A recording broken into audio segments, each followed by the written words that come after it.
Olá, muito bom dia. Hoje é dia 2 de dezembro de 2022. Você está no canal Todo Poder Emana do Povo. Esse é o Jornal da Manhã. Eu sou Alan Lopes e nós vamos falar sobre muitas notícias que aconteceram no dia de ontem, hoje também. Muita coisa aí está fervendo no Brasil. O povo não arreda pé da porta dos quartéis e para os próximos dias certamente teremos aí muitas emoções para falar sobre essas e muitas outras notícias. Quero trazer para cá meu amigo analista político Gustavo Reis. Bom dia, Gustavo. Bom dia, Alain. Bom dia a toda a nossa audiência do Jornal da Manhã, do Todo Poder Emana do Povo, os companheiros de bancadas que vão entrar. Enfim, vamos lá. Hoje é um dia mais curto, né? É uma sexta-feira problemática por conta de Copa do Mundo, mas vamos tocar nossos assuntos aqui. Bom, trazer para cá também meu amigo analista político, professor Eduardo Vieira. Bom dia, professor. Bom dia, Alain. Bom dia, Gustavo. Bom dia à nossa audiência.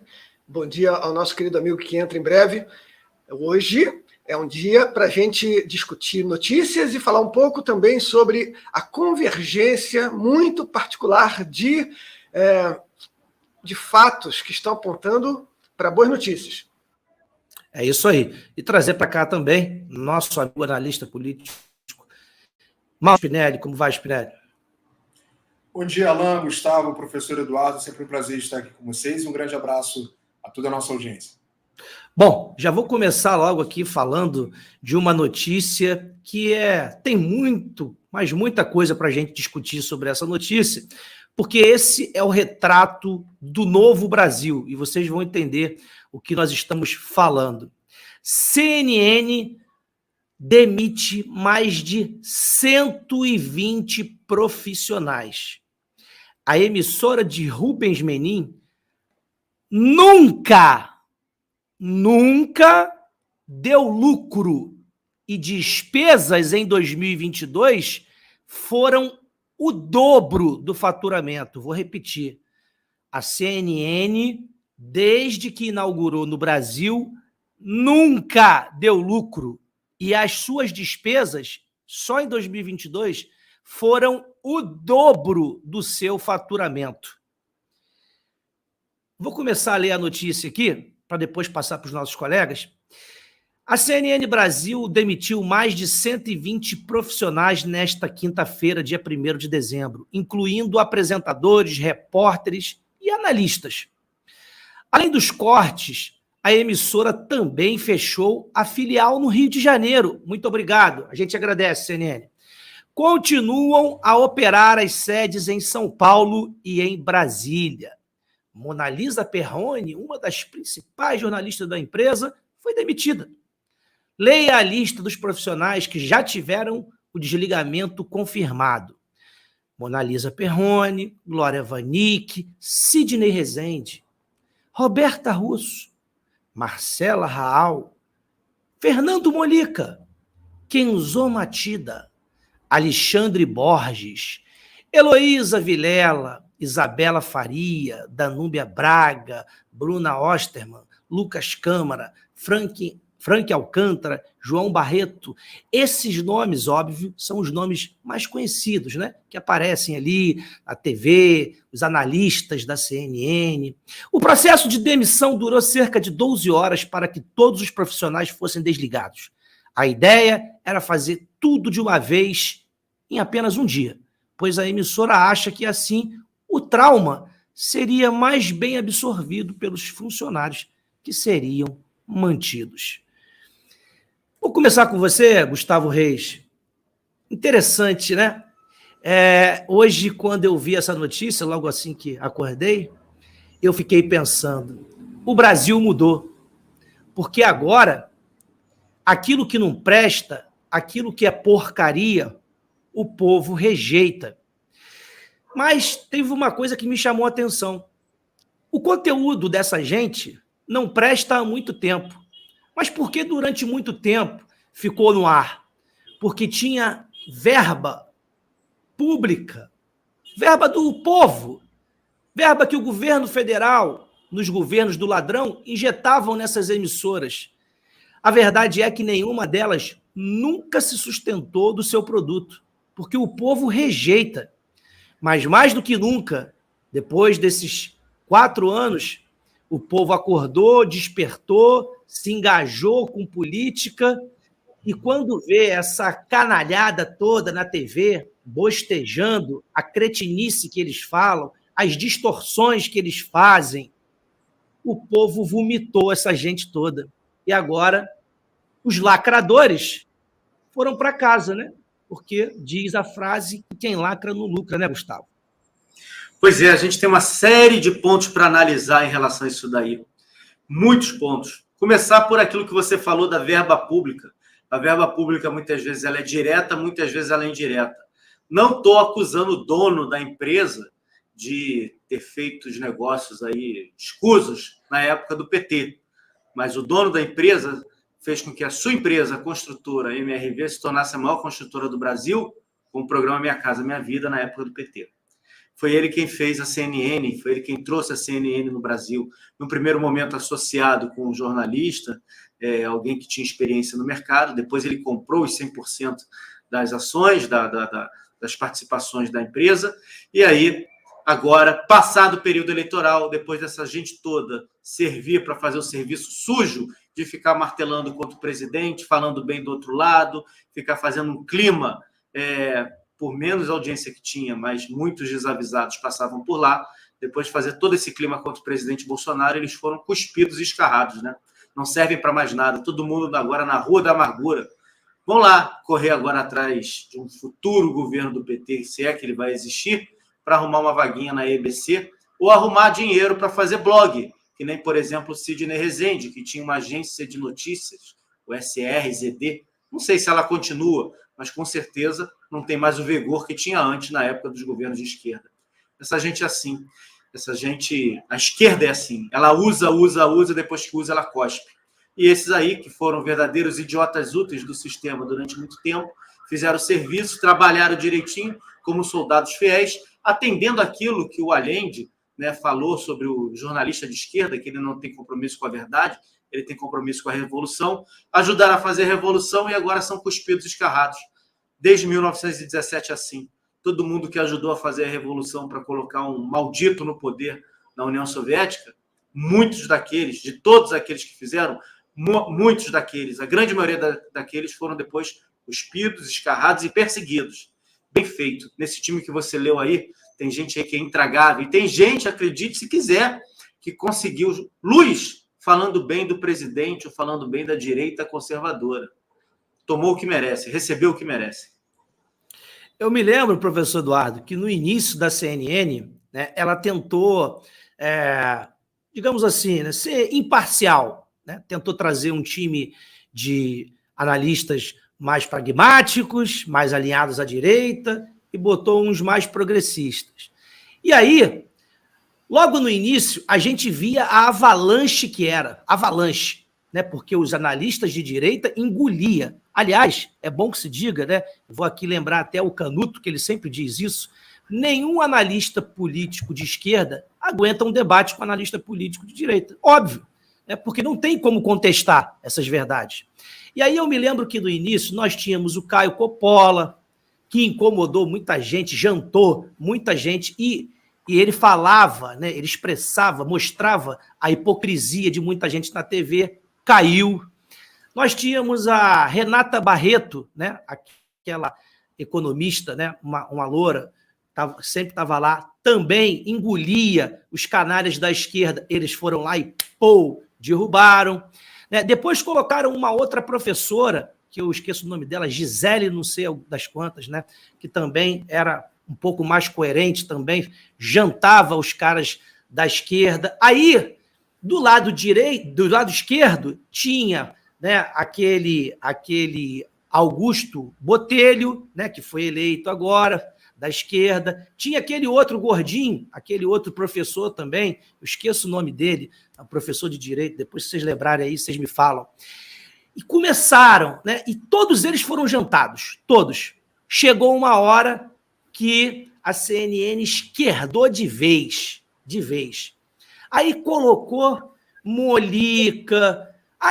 Deixa eu lembrar aqui também do saudoso Alexandre Borges, né? Que em 2018, lembra do Alexandre Borges, né? Era bolsonarista, tal, batia na esquerda, e papapá, foi comprado pelo sistema, sentou lá na cadeira, virou esquerdopata, fazendo coro com Molica, fazendo coro com um montão de analista que só bostejava lá.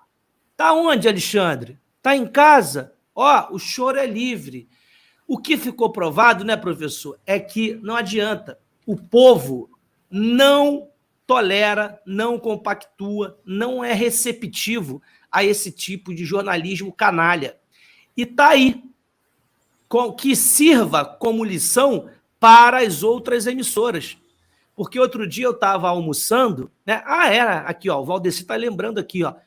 Derrubaram o Alexandre Garcia, né? Ao vivo, né? Quem não lembra disso, né? Ao vivo, né? Censuraram o Alexandre Garcia. E aí, é bom que isso sirva de lição para as outras emissoras, porque outro dia eu estava almoçando e estava vendo o Pânico lá. E aí o Emílio falou, já passamos a Globo, hein? Olha que ponto a TV, os veículos de comunicação chegaram no país.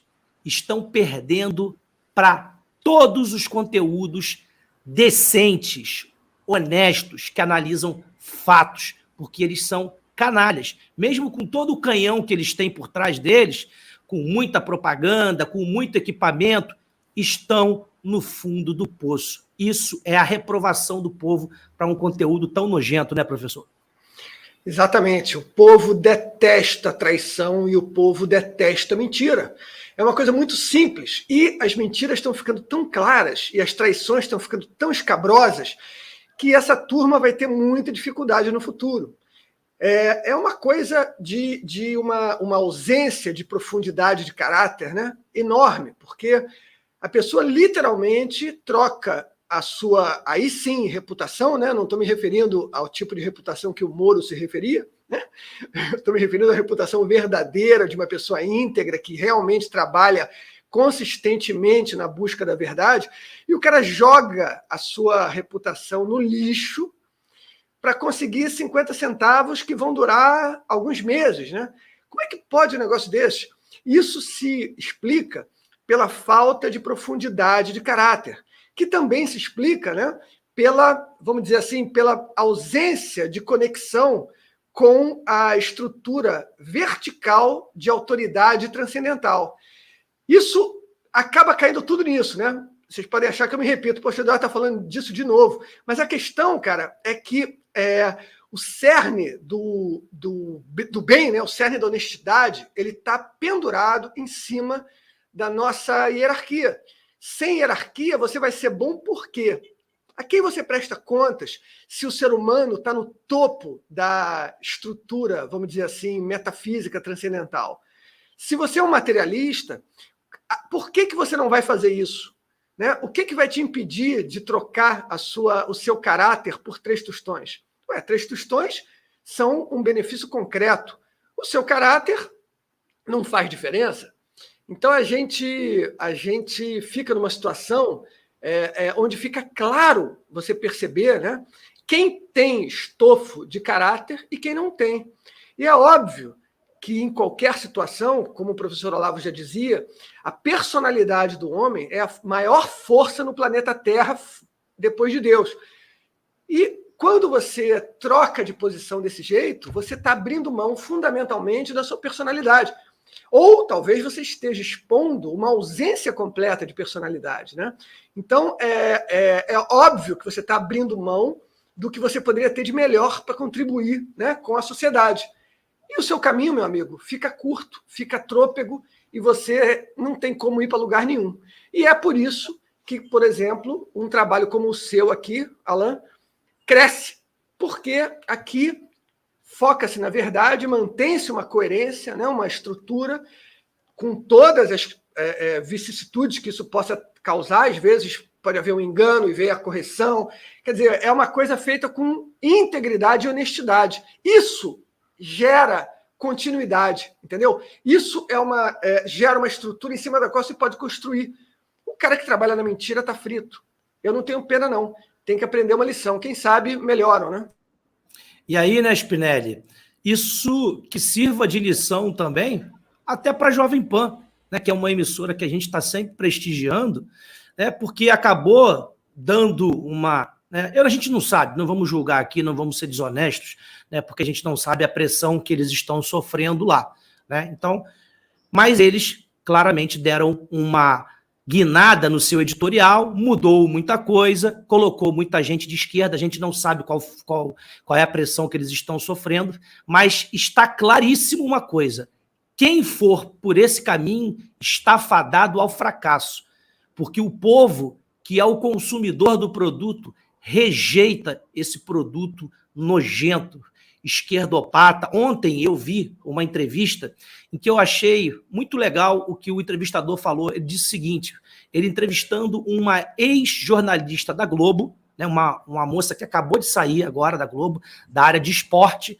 Aí ele disse assim para ela, mas vem cá, você não se incomodava quando um repórter da Globo ia lá no pessoal do esporte, porque ela era do esporte, né? Você pegava uma menina que acabou de ganhar a medalha. Aí o repórter vem e diz assim, como é que você se sente sendo negra, pobre, vindo de baixo, sem escolaridade, não sei o quê, sendo perseguida, como é que você se sente ganhando essa medalha? Aí o cara perguntou para ela, precisa perguntar tudo isso antes para a menina? Né? Você vê que tem uma carga de ideologia, uma tentativa de envolver as pessoas nisso, e esse jornalismo podre, sujo, ideológico, progressista, socialista, comunista, deem o nome que vocês quiserem, está fadado ao fracasso. Está fadado ao fracasso. E é por isso que eles nos perseguem tanto, perseguem a mídia alternativa, porque eles sabem que o povo está correndo desse tipo de conteúdo e está buscando a mídia alternativa. Que fique de lição para aqueles que ainda têm salvação, como é o caso da Jovem Pan, né? Que não venha se enveredar por esse caminho, porque senão vai cair também. O povo não vai tolerar isso. Essa velha mídia, ela traz esse ranço, né, de narrativa lacradora. O tempo todo eles precisam trazer esses atributos que, na maioria das vezes, nada tem a ver com a capacidade, por exemplo, de um atleta de ganhar uma medalha, como esse exemplo que você deu. Mais do que isso, foi importante você trazer o caso da Jovem Pan, porque eles estão, nesse momento, numa bifurcação. E eles vão precisar escolher um caminho, e certamente existem ali demandas judiciais, a gente não sabe quais foram ou qual foi o teor da eventual demanda judicial que fez com que eles escolhessem, pelo menos nesse momento, adotar um tom mais progressista do que conservador, como eles vinham fazendo. E tem alguns personagens da Jovem Pan, acredito que nossa audiência deva ter percebido, que desapareceram. Algumas pessoas preferiram, nesse momento, submergir, não estão falando, e muito provavelmente, acredito eu, em função de demandas judiciais. Mas é bom lembrar também, Alan, existem outros exemplos, além desse da Jovem Pan, de outras empresas, de outros segmentos que tiveram repercussões parecidas. É o caso da Magazine Luiza, é o caso da Natura, que vieram experimentando e vêm experimentando prejuízos amargos. É o clássico caso, os nossos caros espectadores aqui já disseram no chat aqui, é o clássico caso do quem lacra não lucra, mas eu vou além. É o clássico caso das empresas que querem vender o sonho do socialismo, mas quem bate a porta é o capitalismo. A empresa que não dá lucro, como é o caso da CNN, que nunca deu lucro desde a sua abertura, o capitalismo bate a porta. As contas precisam ser pagas e não adianta querer ficar vendendo um sonho do socialismo, querendo vender essa ideia que nunca se concretizou, nunca se verificou positiva em lugar nenhum do mundo, quando as contas precisam ser pagas. Que fique de exemplo, nós tivemos outros casos agora de empresários que apoiaram o Lula e que debocharam dos eleitores bolsonaristas nas redes sociais e que vêm amargando prejuízos dia após dia. Tivemos um caso de uma famosa rede de restaurantes de Curitiba, me esqueci o nome, eu mesmo já frequentei um desses restaurantes, são restaurantes enormes, já de uma família tradicional, e um membro dessa família fez um vídeo debochando dos bolsonaristas, e a consequência foi que, em pleno final de semana, o restaurante que costumava ficar lotado, cheio de pessoas, vazio, as moscas. E a consequência é essa. O povo não é trouxa, o povo não aguenta mais ser feito de trouxa e o povo não se informa mais apenas pelos esses veículos tradicionais. Aliás, boa parte das pessoas tem ojeriza aos veículos tradicionais e prefere os alternativos, porque são pessoas que dedicam efetivamente as suas vidas para informar de maneira correta, imparcial, sem trazer esse ranço esquerdista, ideológico, pesado, que já não condiz mais com a nossa realidade. Quando a gente fala... Eu vou te passar, Gustavo, só para te dizer o seguinte, quando a gente fala disso, a gente está falando do ódio que essa gente sempre teve, né? Por que eu estou falando isso? Porque, olha só, eu fico me lembrando aqui daquela apresentadora, essa é a pior de todas. Deus que me perdoe, eu não suporto essa mulher, essa tal de Daniela Lima. Né? Quando ela até já me bloqueou, eu nunca nem falei nada, nenhuma postagem dela, mas ela me bloqueou. Ela não gosta de mim, mas eu também não gosto dela. Rapaz, a mulher chegou ao ponto de dizer o seguinte, no ar, né? Teve uma notícia positiva de que o governo cresceu e ela disse, infelizmente, é essa mesma mulher que chama os vagabundos que matam, né, a sua família, os seus filhos, né, as pessoas comuns na rua, que chama de suspeitos. São essas pessoas que vivem no ar defendendo bandidos, pedindo para o Ministério Público investigar operações policiais. São essas pessoas que omitiram durante meses, para não dizer anos, as informações positivas do governo Bolsonaro. Foram essas pessoas que mentiram descaradamente em rede nacional, falando que o presidente não comprou vacina, que o presidente era genocida, que o presidente queria matar os outros, que ele debochava dos outros. Que todo mundo viu, né, quanta coisa essa gente tirou de contexto para tentar acabar com a imagem do presidente, para tentar desconstruir a imagem do presidente, simplesmente porque nós tínhamos um homem que não permitia mais que o dinheiro do povo fosse para essas emissoras que não prestava serviço para o povo. Uma vergonha. Mas agora a fatura sempre chega, né, Gustavo? Sempre chega e sempre chega para quem é menor na hierarquia do esquerdismo, né? É aquela frase que o professor Olavo sempre falava. O idiota útil, por definição, é idiota demais para saber quem é útil e quem o utiliza. E foi isso que esse empresário fez com esse pessoal. O cara fez o negócio dele se tornar o maior negócio no Brasil, principal construtor do Brasil, no governo de esquerda. Deu vaga, deu voz a essa cambada de infeliz aí, que tem problema contra o presidente. Alguns, como você falou, eu já tinha falado, esse Alexandre Borges, que eram até olavistas, até de olavistas eles esposavam. Deu voz a essa gente toda para quê? Para voltar ao governo que fez ele faturar horrores. E agora ele deu uma banana para todos eles, botou todos eles na rua. É isso que esse pessoal faz. É assim que a esquerda funciona. Usa e cospe. E esses idiotas ficam aí, pregando um governo, pregando um socialismo, com raiva de um presidente, porque eles acham o presidente feio, bobo e cara de melão. O cara que não gosta do presidente porque o presidente fala palavrão. O cara não gosta do presidente porque o presidente é grosso. O cara não gosta do presidente porque o presidente fala demais.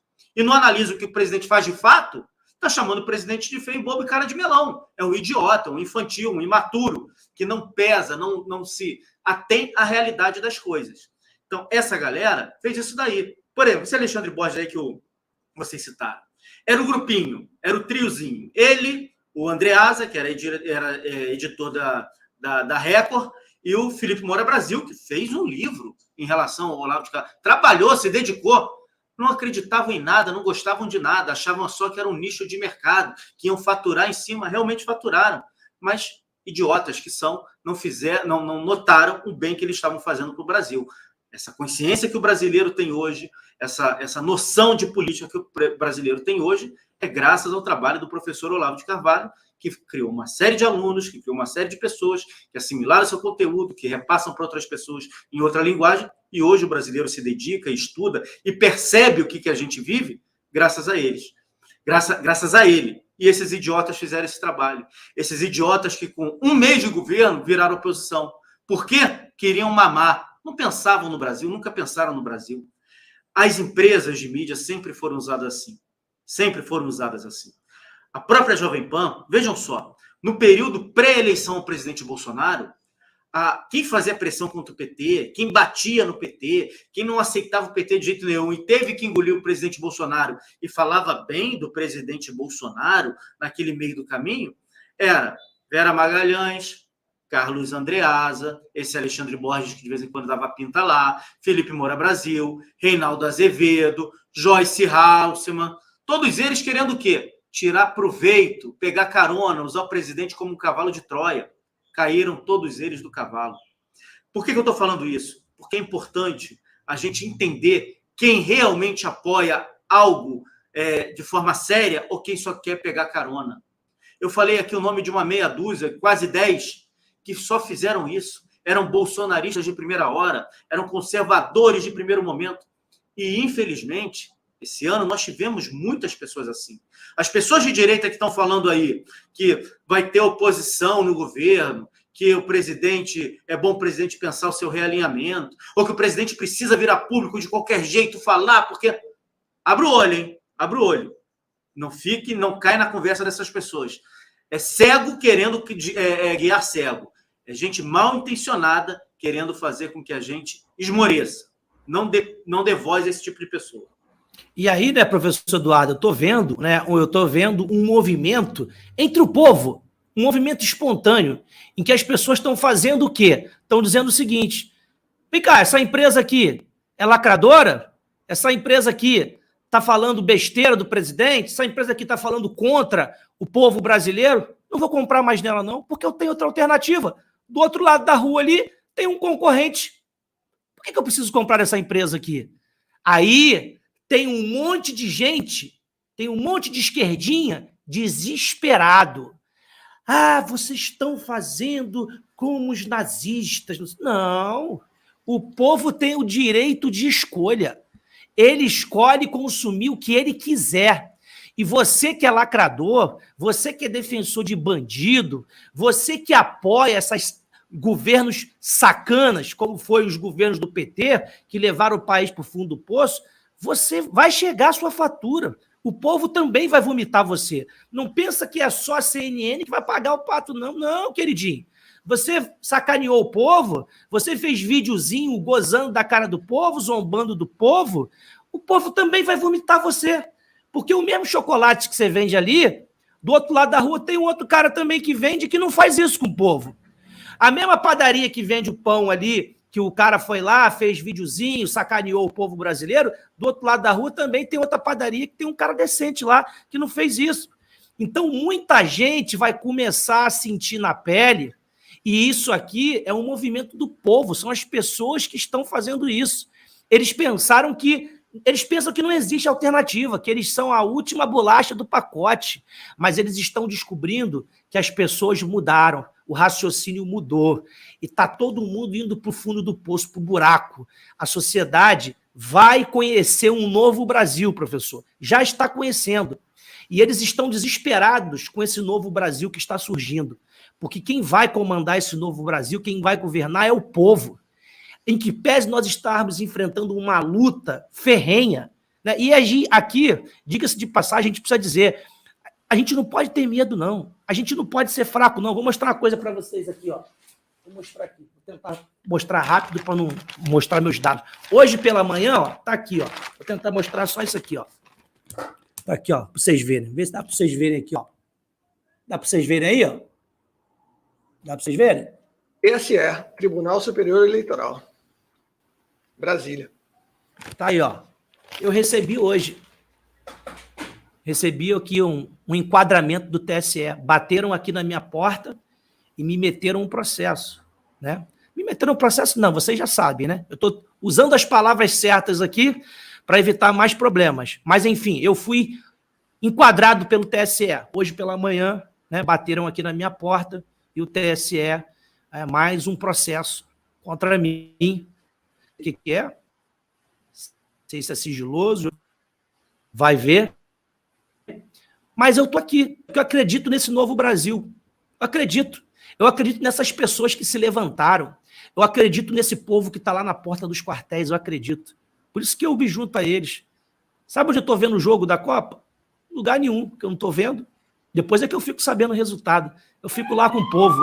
Porque o meu lugar é junto com as pessoas que acreditam no Brasil como eu acredito. É nisso que eu acredito, gente. Eu não tenho medo de nada. Eu acredito nesse povo. Eu estou aqui por esse povo. A gente está aqui por esse povo. Ninguém aqui ganha nada para isso. Todos nós somos voluntários, temos nossas vidas particulares, mas a gente acredita nesse Brasil. Você que está aí nos assistindo, acredite nesse Brasil também. Não para de lutar, não. Não para de lutar, não. Continua seguindo em frente. Vai dar certo, né, professor? Vai dar certo. O bem não pode se misturar com o mal, Alan. O que a gente está vendo é a percepção do povo brasileiro, finalmente, tardiamente, de que não dá para você tolerar o que não te tolera. Né? É o paradoxo de Popper. Né? Se você tolerar a intolerância, você daqui a pouco não vai poder mais falar nada. Né? E o povo já percebeu isso agora está sendo introjetado na sociedade. Ou seja, de forma natural, as pessoas estão fazendo avaliações ideológicas na hora de consumir. Estão fazendo, mais ainda, avaliações ideológicas na hora de contratar. Eu conheço inúmeros casos de pessoas que, após o resultado das eleições, demitiram os seus funcionários esquerdistas. Eu gosto de chamar essa turma de regressistas. Esses caras, eles fazem força para nos levar ao passado, no sentido pior do termo, para que nós regressamos ao período onde a gente não tinha civilização, onde acontecia a solução dos conflitos era pela lei do mais forte, que é o que a gente está vendo hoje acontecendo, né? Na nossa justiça, é a lei do mais forte. Então, essa turma está sendo rejeitada pela maioria esmagadora da população. Porque, afinal de contas, quem acredita que tem 40% de regressista no Brasil, pelo amor de Deus, gente, não tem 20%.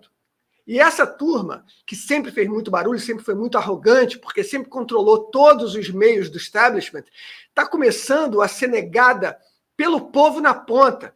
Malandro, o povo na ponta tem o poder.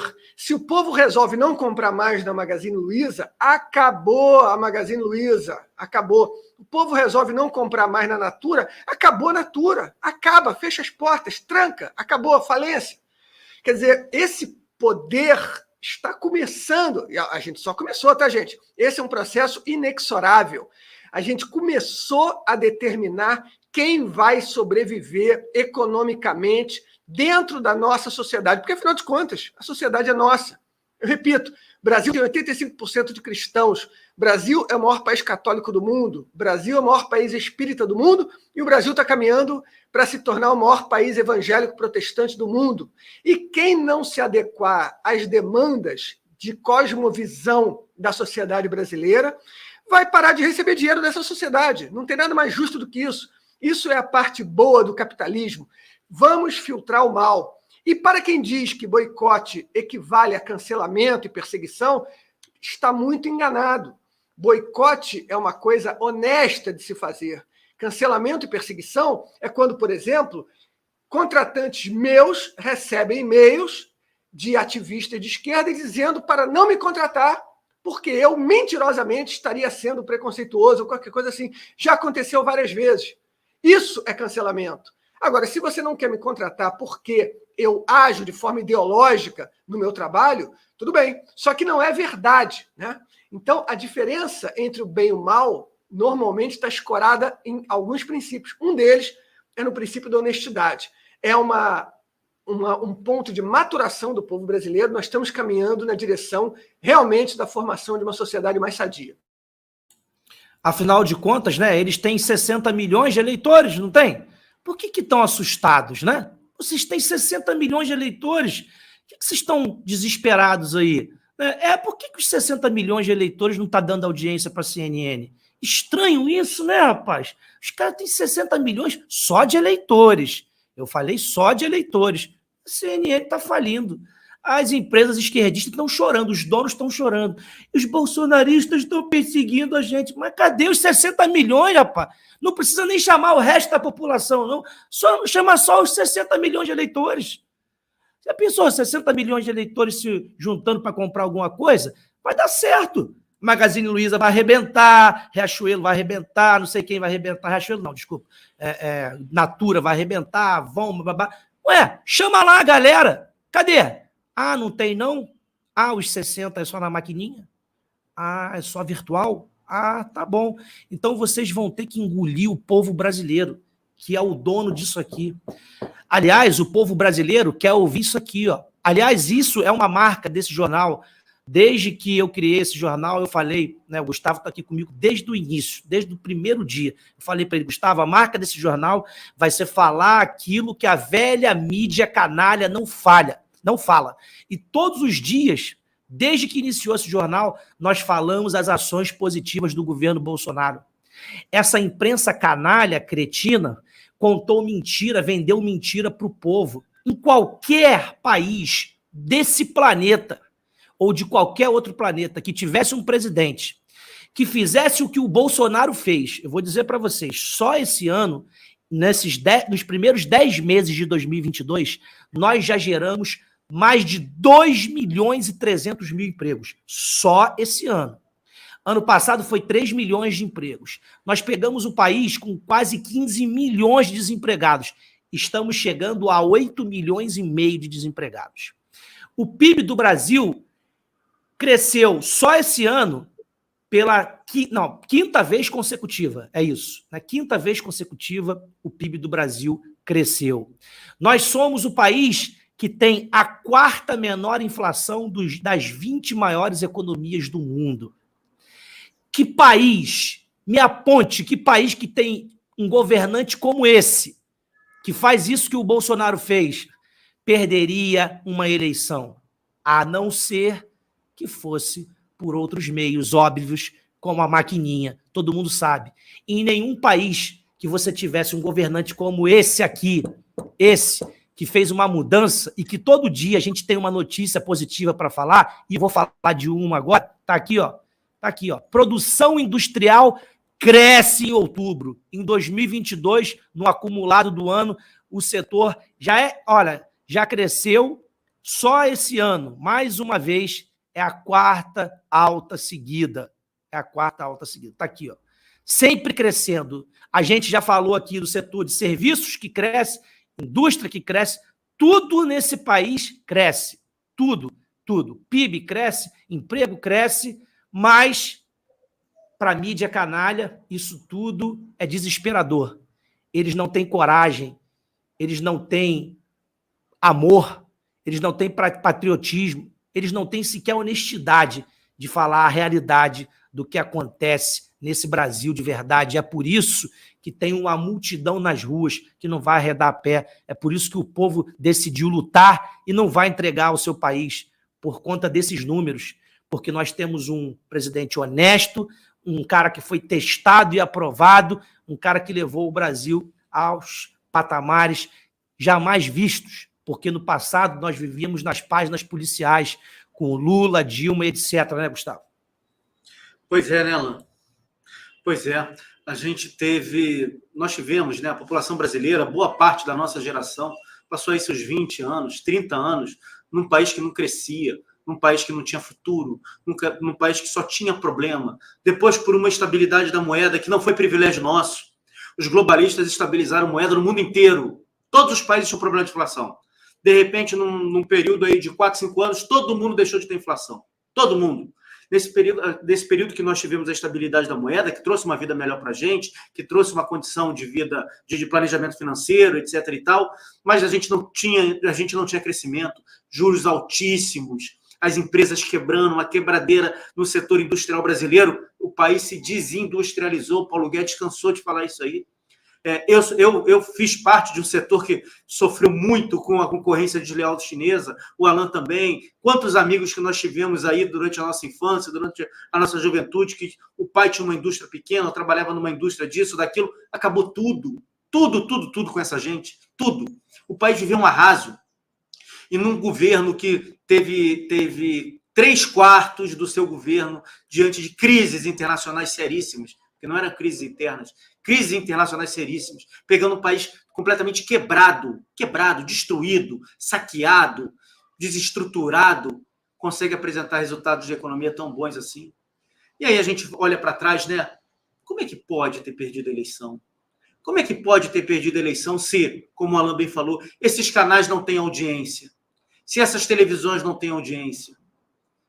se a gente não viu esse público do outro lado se manifestar nas ruas, se a gente só vê o contrário, como é que pode perder uma eleição? Como é que pode o povo brasileiro ter dito não ao governo que trouxe dignidade a milhões e milhões de brasileiros que estavam completamente esquecidos? A milhões e milhões de brasileiros que não teriam o que comer se as regras de cerceamento social, aí, de controle social, fossem implementadas conforme todos eles quiseram, porque todos eles quiseram trancar as pessoas em casa, menos o presidente. Como é que pode esse governo perder? Como é que pode esse governo que deu dinheiro na mão, dinheiro, não foi cartãozinho para ir na prefeitura, pedir filiação, pedir favor, não. Dinheiro direto na mão. Como é que pode esse governo perder uma eleição? Por isso que é muito importante o povo que a gente sabe, entende, que se sente cansado, que se sente, muitas vezes, desesperançoso, porque não está vendo aqui, aos seus olhos uma reação, não está vendo um espetáculo em reação, achando que nada está acontecendo. Por isso que é muito importante que o povo não esmoreça, que o povo continue nas ruas, que o povo continue mostrando que ele é que tem o poder, que o poder emana desse povo. Porque só assim nós vamos conseguir mostrar e fazer valer a nossa vontade. O caminho que o professor Eduardo falou aqui, da questão do consumo, isso tudo é muito justo e muito verdadeiro e muito eficiente. Nós sabemos disso. E caso as coisas não saiam nesse momento do modo que a gente quer, do modo que a gente deseja, esse vai ser o caminho que nós vamos ter aí para poder mostrar que nós somos a maioria, que nós não aceitamos. Muita gente fala o seguinte, olha, nós temos um prazo tal. E é verdade. Muita gente grita, né? Olha, o ladrão não sobe a rampa. Nosso grito tem que ser, o ladrão não vai ser diplomado. Nós precisamos fazer uma pressão muito grande como povo brasileiro que não aceita isso e mostrar que nós não aceitamos efetivamente. Mas a gente precisa entender também que, por mais que as coisas não aconteçam no momento que a gente quer, deseja, no momento que a gente esteja esperando, não vai ter jeito. A página dessa gente na história está passando. Olhem para o mundo não aceita. E onde é que começou? Qual país começou com esses movimentos gigantescos de manifestação? Se você pegar qualquer publicação da mídia estrangeira, fala que nunca foi visto no Ocidente uma manifestação tão grande como essa. Nem nós, por conta dessa imprensa mentirosa que não fala nada sobre o que está vivendo, nem nós temos noção daquilo que estamos fazendo. Por isso é importante demais que todos nós continuemos firmes e fortes no nosso propósito, com foco, por mais difícil e cansativo que esteja sendo. Não tem como um presidente como o presidente que nós temos, aliás, o presidente que nós temos, um governo que nós temos, ter sido rejeitado pelo povo brasileiro. Não tem como. À sua volta, você conversa com as pessoas. Eu tenho certeza que você encontra gente que não gosta do presidente. Mas a maioria. Qual é a maioria que está à sua volta? Não importa, olha que eu não estou fazendo aqui uma distinção de classe, não estou fazendo aqui uma distinção de região. Eu tenho certeza que no lugar que você mora, seja no sul, seja no norte, no nordeste, no centro-oeste, no sudeste, independente da sua classe social, eu tenho certeza que à sua volta, eu não estou falando dos amigos tão somente, mas os moradores do condomínio, os moradores da sua rua, os moradores da sua vila, no lugar que você trabalha, eu tenho certeza que você tem uma noção exata de que a maioria apoia o presidente. Como é que perdeu essa eleição? E é por isso que o povo está nas ruas, pedindo a transparência, a clareza, e pedindo para aqueles que, obviamente, têm o poder de fazer isso, né? E constitucionalmente nós sabemos quem é que tem o poder de fazer isso, que são as Forças Armadas. E o povo está lá cobrando, né? E a gente sabe, né? Como o Gustavo disse, tem o momento certo, tem a hora certa. Nós precisamos fazer a nossa parte. A nossa parte é lutar, é nunca esmorecer, é nunca ficar reclamando no sofá, é continuar lutando. Ninguém vai entregar o Brasil. Ninguém vai entregar o Brasil. Aliás, eu falei aqui de alguns dados, tem um dado que muito me orgulha do governo Bolsonaro, porque é um dado que era a narrativa dos governos do PT, né, que são governos malditos, né, que vivia usando isso, Spinelli, para enganar o povo, né, para ludibriar as pessoas. Nós precisamos tirar não sei quantas pessoas da fome, não sei o quê. Tudo vagabundo. Tudo vagabundo. Não tiraram ninguém da fome. Mas foi nesse governo, há menos de um mês, o Banco Mundial soltou uma nota dizendo que o governo Bolsonaro alcançou o patamar de redução da extrema pobreza é o menor patamar desde 1980. Desde 1980, nós atingimos esse patamar. Com pandemia, com tudo, nós tiramos 7 milhões de pessoas da extrema pobreza. Vocês acham que essas pessoas que foram tiradas da extrema pobreza estão aonde? Você acha que elas estão do lado deles? Claro que não. O povo sabe disso, o povo reconhece. Por isso que eu não julgo ninguém. Ah, mas o Nordeste votou assim, assim, assado. Conversa. Você acredita nisso?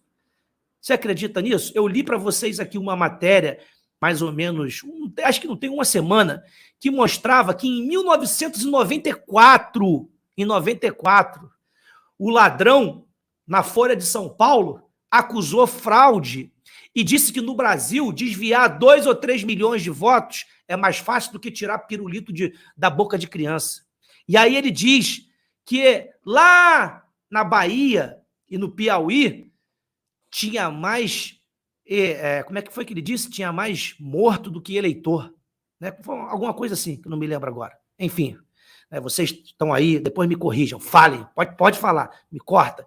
Mas eu só estou falando isso porque a maioria das pessoas decentes votaram no Bolsonaro. A gente fala aqui dos percentuais, sempre falamos aqui de 70%, é aquilo que a gente acredita. Do outro lado, só tem isso aqui, ó. Vou mostrar para vocês, ó. Tá aqui, ó. Só de falar o nome dele, só de se pensar, de cogitar Petrobras, 2 pontos. BTG estima que ações podem cair 40% com um ladrão. Só de pensar no nome desse cara, as coisas desabam sozinha. Nenhum investidor quer botar dinheiro num país governado por esse ladrão. Ninguém sério quer ver a cara desse ladrão, a não ser na cadeia, né, o Spinelli? A Bolsa, ela precifica o risco. E qual é o risco com um cara condenado, multicondenado como esse? A gente já sabe qual é o risco porque esse cara já esteve lá por 8 anos e já mostrou o que ele é capaz de fazer. Eu estava lendo uma notícia hoje pela manhã, a mídia canalha, bandida, ela vem repercutindo a seguinte notícia, de que o PIB durante o governo Bolsonaro foi menor do que o do governo FHC, Lula e Temer. Por apenas vontade, simplesmente decidiram não falar da Dilma e, obviamente, decidiram não falar de uma pandemia e de uma guerra na Ucrânia. Mas também esqueceram de falar que o PIB do Brasil voltou para o PIB no ranking das 10 maiores economias do mundo. Passando Coreia do Sul, passando a Austrália, passando Rússia, mas isso, convenientemente, eles não falam. E é isso que o povo não aguenta mais. A mera hipótese de nós voltarmos a ter, de acordo com aquilo que eles falam, de acordo com aquilo que eles gostariam, de termos um multicondenado, já fez com que todas as ações das estatais derretessem, porque eles sabem que esse bandido, caso viesse a assumir, a primeira coisa que ele vai fazer é desviar esses recursos como fez no passado. Nós estamos vendo, nesse momento, outros países, como a Nicarágua, ontem, já se pronunciando, contando com um eventual futuro recurso que o BNDES brasileiro vai proporcionar para eles lá fora. Sabe por que eles estão fazendo isso? Porque isso aconteceu no passado. Porque essas ditaduras foram beneficiadas com recursos brasileiros a suor dos impostos nossos. Então, Alan, quando você fala sobre as repercussões na Bolsa, quando você fala sobre as repercussões no mercado, nesse caso, não é nenhuma expectativa. Não está sendo cogitada essa possibilidade. O mercado já sabe que caso esse bandido eventualmente viesse a assumir, é isso que vai acontecer, porque é uma repetição. Não se trata de uma especulação. O mercado não está especulando. O mercado sabe que esse bandido, junto com a sua trupe, que já tem mais de 200 pessoas aí na equipe de transição, e mais de 50% desses 200, portanto, mais de 100 pessoas, tem algum tipo de passagem pela Lava Jato, ou foi denunciado, ou foi preso, ou teve busca e apreensão. É essa gente que, teoricamente, quer assumir o nosso país. Eu até derrubei a luz aqui, me exaltei aqui. É essa gente. Então, Alan, o que a gente precisa aqui é deixar claro para a nossa população, para as pessoas que nos assistem, para as pessoas de bem, que o ladrão não sobe a rampa. Não é possível que este ladrão bandido multicondenado suba a rampa. Primeiro, porque é necessária que se traga luz, deve-se trazer luz sobre o processo eleitoral. Do contrário, não existe, não há continuidade, não há progresso na nossa democracia. E se nós não tivermos isso, a população não vai tolerar. Os braços serão cruzados. Os caminhoneiros continuarão parados. O Brasil vai parar, porque ninguém tolera mais esse tipo de situação. E passou da época em que as coisas aconteciam, a mídia inventava uma narrativa qualquer, aí vinha a Copa do Mundo, vinha o jogo do Flamengo e todo mundo esquecia. Acabou essa época. As pessoas se informam, as pessoas têm acesso à informação. Acabou isso. Essa tática que funcionou durante muitos anos, essa estratégia que funcionou durante muito tempo, acabou. E é preciso que a mídia corrupta canalha entenda isso, junto com os seus patrocinadores, tão bandidos quanto, geralmente ligados ao Partido dos Trabalhadores. E aí, né, professor Eduardo, só para lhe passar aqui, a gente falando dessa mídia canalha, tá aqui, ó, policial bolsonarista que matou o tesoureiro do PT vai a júri popular. Olha só como essa mídia, ela não vale o que come. Policial bolsonarista que matou. O que matou é o policial bolsonarista. Ele não é um indivíduo, não. Ele não tem nome. O que matou é bolsonarista. Qual é o seu nome? Qual é o nome do cara que matou? Bolsonarista. Qual é o nome do cara que agrediu não sei quem? Bolsonarista. Qual é o nome do cara que falou umas boas verdades lá pro babaca lá na Copa do Mundo? Ah, ele é bolsonarista. Qual é o nome? O nome das pessoas agora viraram bolsonaristas. Né? Aí o cara que é a vítima, né, ele é do PT. O mal, ele é bolsonarista. E a vítima, ele é do PT. Que mídia criminosa. É por isso que a CNN está no buraco. Aliás, vou juntar essas duas notícias aqui para o senhor, professor. Está aqui, ó, a segunda. Sindicato de jornalistas reagem a demissões na CNN e vão ao Ministério Público do Trabalho. Tadinho deles, né? Puxa vida, estão precisando de uma forcinha, porque o trabalho canalha que eles fazem precisa do Ministério Público do Trabalho para ajudar. O povo rejeitou, o povo não quer, não tem audiência, o faturamento é uma porcaria, é a metade do que eles gastam, mas tem que pedir, pelo amor de Deus, para o Tribunal do Trabalho para ajudar. Que canalice, né, professor? É impossível omitir a verdade.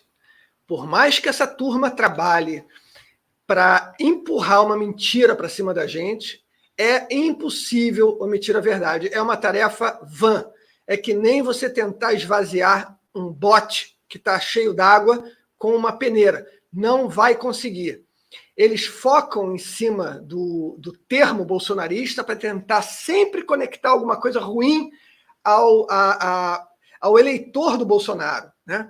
É uma violência. Quem explicou isso muito bem explicado foi o escritor Flávio Gordon, que nesse momento está bloqueado do Twitter por determinação do TSE, no seu livro A Corrupção da Inteligência.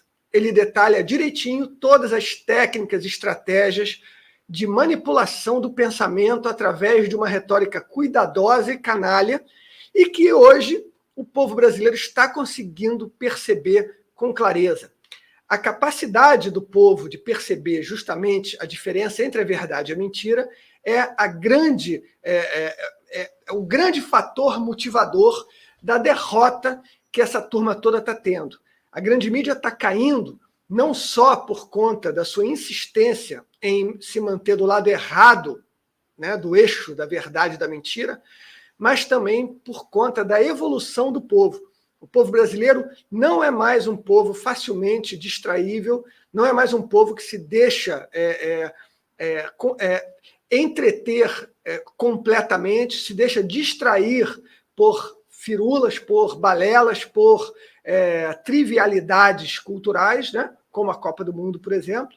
Não, o povo brasileiro agora é um povo que presta atenção no que acontece no Supremo Tribunal Federal, é um povo que presta atenção no processo eleitoral, que está de olho nas ações do Senado, é um povo que acordou para a realidade de que se a gente não participar do processo político, a gente vai ser controlado por gente que não merece, gente que vai influenciar a nossa vida cotidiana, gente que vai fazer da nossa vida um inferno. Então, a gente já entendeu que a preguiça na participação no processo político é um erro e agora nós estamos acordados para essa realidade. Ou seja, aconteça o que acontecer, essa briga pela disputa de poder no Brasil será inexoravelmente vencida pelo povo brasileiro. Porque a única forma de você manter a maioria exilada do poder é justamente você fazer com que essa maioria se distraia de uma forma que jamais essa maioria vai querer participar do processo. Agora, resta para eles o esforço hercúleo que eles estão fazendo de ocultação da verdade e também o esforço hercúleo que eles estão fazendo de impedir que a gente consiga entrar dentro do sistema político prático mesmo, né? Mas a sua eleição, por exemplo, é uma forma de mostrar que esse esforço está sendo vão, não é verdade? E o fato da grande mídia não estar noticiando simplesmente o maior evento cívico da história do planeta Terra é uma demonstração de que a derrocada deles é inexorável. Eles vão cair, a grande mídia vai ser substituída por uma mídia mais vibrante, mais honesta, uma mídia mais conectada com a realidade. Porque é fácil você defender a verdade, né? E olha, a gente nem falou ainda sobre essas manifestações, né, nessa edição, sobre o impacto que isso tem na realidade mundial, que é uma coisa também riquíssima. E aí, né, Gustavo, aproveitando esse gancho que o professor Eduardo trouxe, eu queria te ouvir sobre o impacto internacional de todos esses movimentos, esses atos de bravura do povo brasileiro lutando pelo seu país, pela sua liberdade, pelos seus filhos, pelas suas futuras gerações. Isso está sendo repercutido no mundo inteiro, né? Exatamente. Cada país tem uma realidade diferente, mas que não é tão diferente assim. Na verdade, ela quase não é diferente em nada no seu conceito. São líderes tentando oprimir o povo e dizer aquilo que o povo pode, não pode, se valendo do esforço do povo, vivendo de forma nababesca e o povo sofrendo. É essa a realidade no mundo inteiro. Quando a gente fala aqui que as notícias que saem do Brasil e chegam lá fora são notícias distorcidas, porque as agências de notícia, essa estruma imprensa faz esse serviço, o mesmo acontece de lá para cá. Mas desde que surgiu a internet, nós, com muita dificuldade, nós estamos vivendo essa realidade no Brasil, nós conseguimos ainda sobreviver e passar informação aos outros povos. Na China, o povo não aguenta mais controle social por conta de doença. Só existe a doença na China?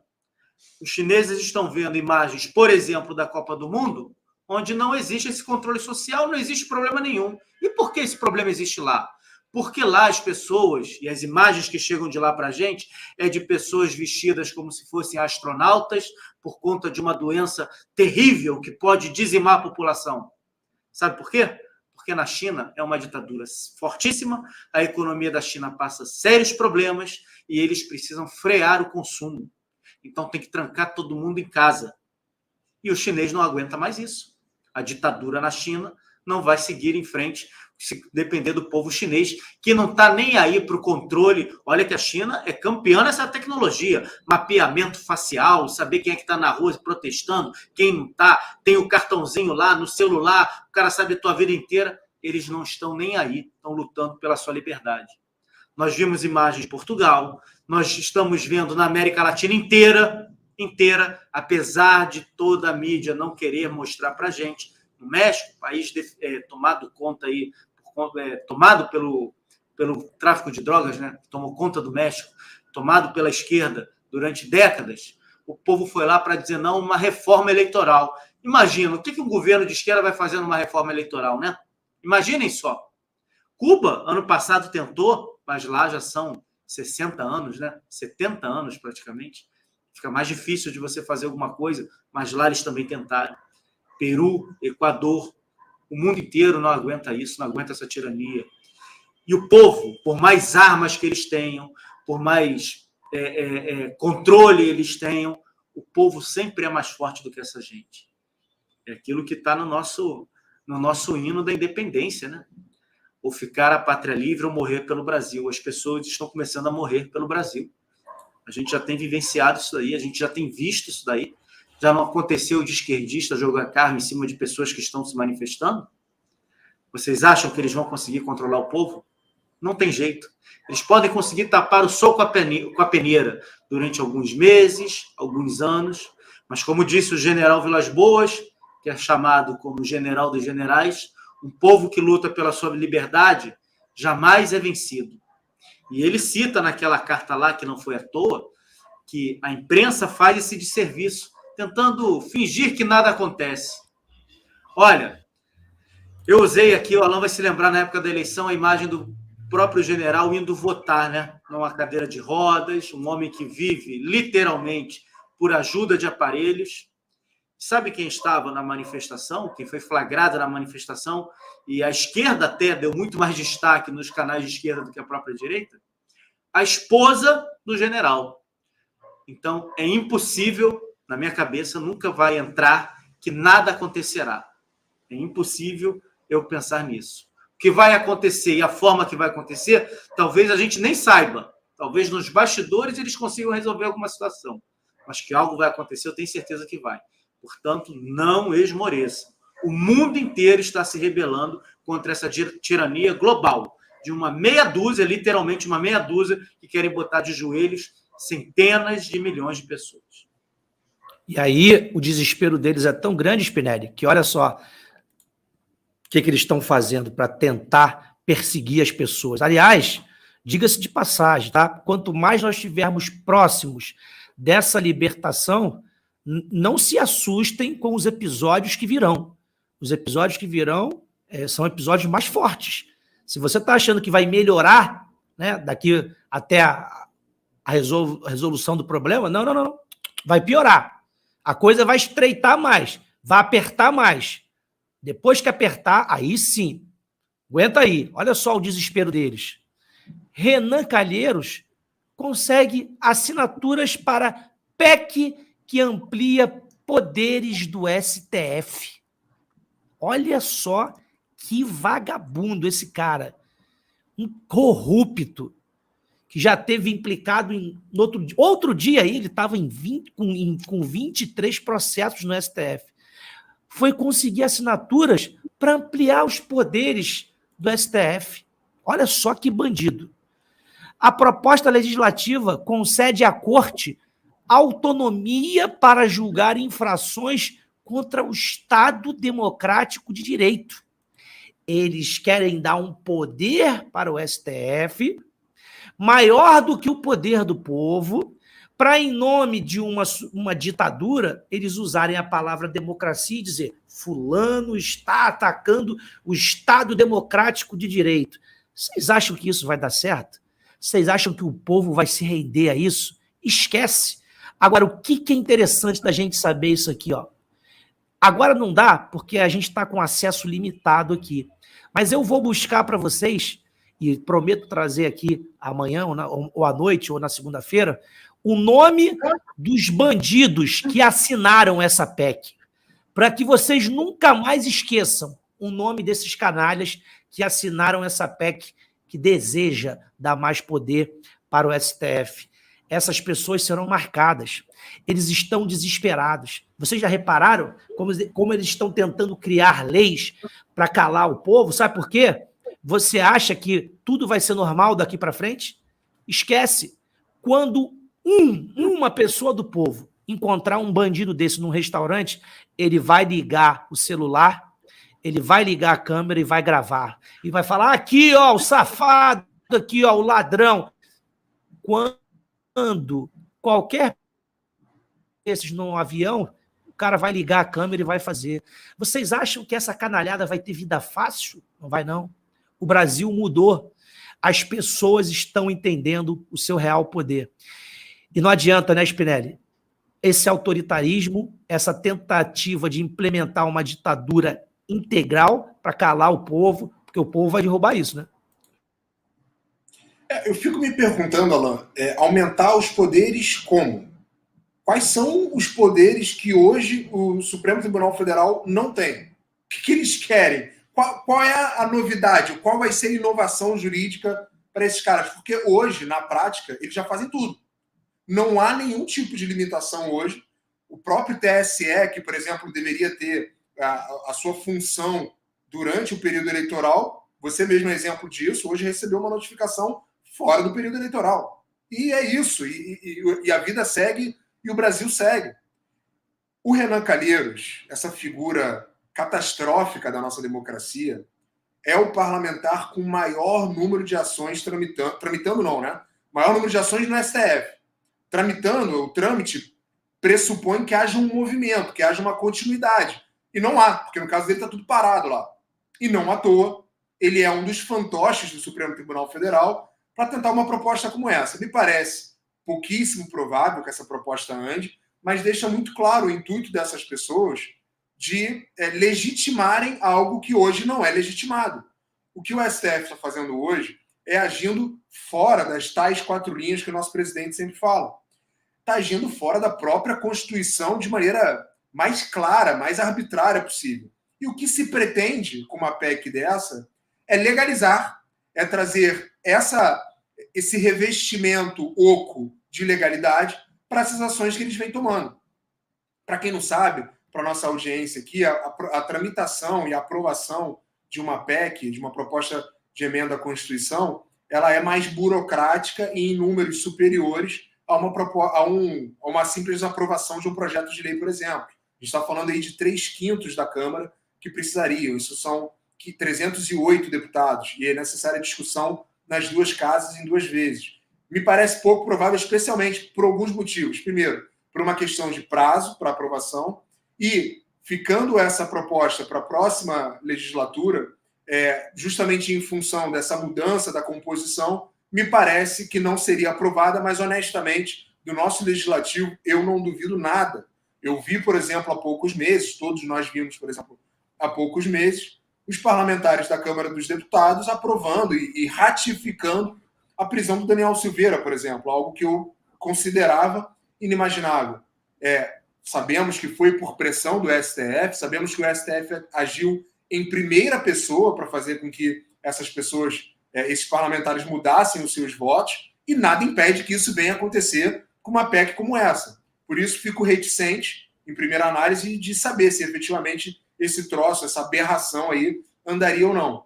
O fato é, o único motivo pelo qual eles querem legitimar é simplesmente para dar esse revestimento de legalidade para todas essas ações que foram tidas, mantidas e perpetradas fora do nosso ordenamento jurídico, seja constitucional, seja legal, seja infraconstitucional. Enfim, ações completamente ilegais e inconstitucionais por parte do órgão, por parte do Supremo, que é justamente quem deveria guardar a nossa Constituição. Amigos, mantenham-se firmes, vai dar tudo certo. Se o povo continuar nessa pegada de luta, se o povo continuar nessa mentalidade que está tomando o país, não vai ter gigante que vai colocar essa nação de joelho. Quero agradecer muito os meus amigos de bancada, Gustavo, Spinelli, professor Eduardo, mas principalmente a vocês que nos assistiram até agora, que estão conosco todos os dias aqui. Que Deus os abençoe, abençoe suas famílias, suas casas, tenham um ótimo fim de semana. Mais tarde, quem for do Rio de Janeiro, a gente se encontra aqui, né? E outros dos outros estados, permaneçam firmes, continuem onde vocês estão, lá nos QGs. Vai dar certo. Fiquem com Deus.